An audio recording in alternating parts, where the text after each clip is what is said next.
இமாச்சல பிரதேசத்தில் காங்கிரஸ் தலைமையிலான அரசை கவிழ்க்க பாஜக சதி செய்து வருவதாக பரபரப்பு குற்றச்சாட்டு கிளம்பியுள்ளது.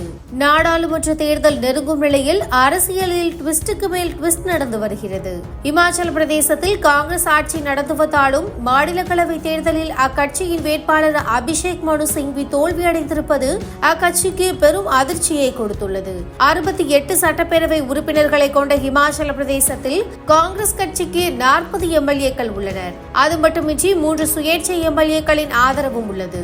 அதனால் இந்த தேர்தலில் காங்கிரஸ் கட்சியின் வேட்பாளர் எளிதாக வெற்றி பெறலாம் என நினைத்தனர். ஆனால் 25 எம்எல்ஏக்கள் மட்டுமே உள்ள பாஜக மாநிலங்களவை தேர்தலில் வேட்பாளரை களமிறக்கி வெற்றி பெற்றுள்ளது.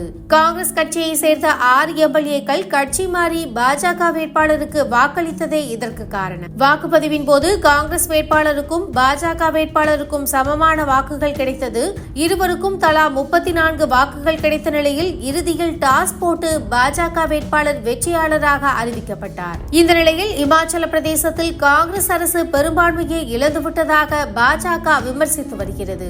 சுக்விந்தர் சிங் சுகு தலைமையிலான காங்கிரஸ் அரசுக்கு எதிராக நம்பிக்கையில்லா தீர்மானத்தை கொண்டுவர பாஜக திட்டமிட்டு வருவதாகவும் கூறப்படுகிறது. காவல்துறை, மத்திய ரிசர்வ் போலீஸ் படையின் பாதுகாப்புடன் பாஜக ஆளும் ஹரியானாவுக்கு காங்கிரஸ் கட்சியை சேர்ந்த 5 முதல் 6 எம்எல்ஏக்களை பாஜக தலைவர்கள் அழைத்து சென்றுள்ளதாக இமாச்சல பிரதேச முதலமைச்சர் சுக்விந்தர் சிங் சுகு குற்றம் சாட்டியுள்ளார். இது தொடர்பாக பேசிய அவர், ஜனநாயகத்தில் ஆளுங்கட்சியும் இருக்கும், எதிர்க்கட்சியும் இருக்கும்.